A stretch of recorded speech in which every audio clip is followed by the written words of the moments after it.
दिसून येत आहे. काय कारण आपल्याला दिसली की ज्यामुळे अमित ठाकरे पहिल्या क्रमांकावर आले?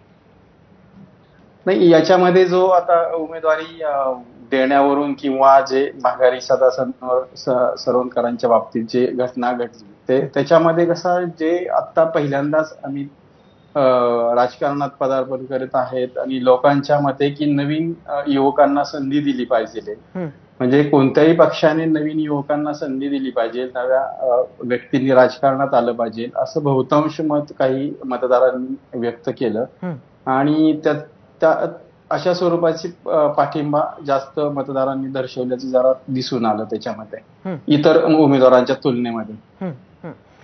सुषमाताई, खरं तर तुमच्या सेनेनं अमित ठाकरेंना पाठिंबा द्यायला हवा होता, तिथं आपला उमेदवार द्यायला नको अशी भूमिका अनेकांनी मांडली होती, असं मतही अनेकांचं होतं, पण आपण तसं केलं नाही. आज जर तिथे अमित ठाकरे जिंकले तर कुठंतरी तुमचा हा निर्णय चुकला असं तुम्हाला वाटेल का?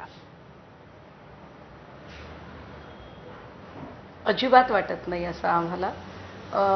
लढणे हा कुठल्याही निवडणुकीत उतरणाऱ्या राजकीय पक्षाची अंतिम कांक्षा असते, त्यामुळे लढलं पाहिजे हा एक भाग आहे. हार जीत कुणाची होणार हे ठरत राहतं, तो आम्ही स्पोर्टिंगली, समजा उद्या अमित ठाकरे जर जिंकत असतील आम्ही ते स्पोर्टिंगली मान्य करू आणि त्यांना शुभेच्छा देऊ, त्यांचं अभिनंदनही करू, पण निकाल कदाचित वेगळाही लागू शकतो.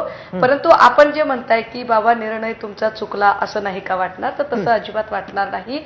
कारण आमच्यामध्ये आणि मनसेमध्ये एक मोठा फरक आहे. आम्ही एका जागेसाठी आमच्या सर्वसामान्य कार्यकर्ता जो 5 वर्षापासून लढत असतो, जो मतदारसंघात बांधणी करत असतो, या सगळ्या काळात आम्हाला माहिती आहे, म्हणजे आज दिवसभरातले 5-25 फोन असे होते की ताई सरकार जर आपलं बसलं नाही तर परत आपल्याला खोट्या केसेस, पोलीस केस, दबाव, गुंडागर्दी हे सगळं सहन करावं लागणार आहे. आमचे कार्यकर्ते हे सहन करतात, या केसेसना सामोरे जातात, दबावाला सामोरे जातात आणि सत्ताधाऱ्यांशी 2 हात करत ते लढत असतात.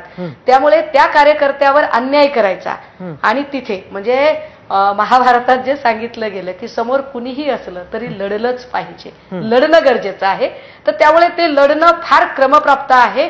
तिकडे मग पुन्हा नातं गोतं काही बघून उपयोग नाही होत, कारण असं जर तुम्ही नाती गोती बघायला लागलात तर मग जे पक्षासाठी लढणारे आहे, जे पक्षासाठी प्रसंगी प्राणांची बाजी लावणारे कार्यकर्ते आहेत, त्यांच्या भावनेचाही अपमान होईल आणि त्यांच्यावरती तो अन्याय होईल. त्यामुळे मला असं अजिबात वाटत नाही निकाल काही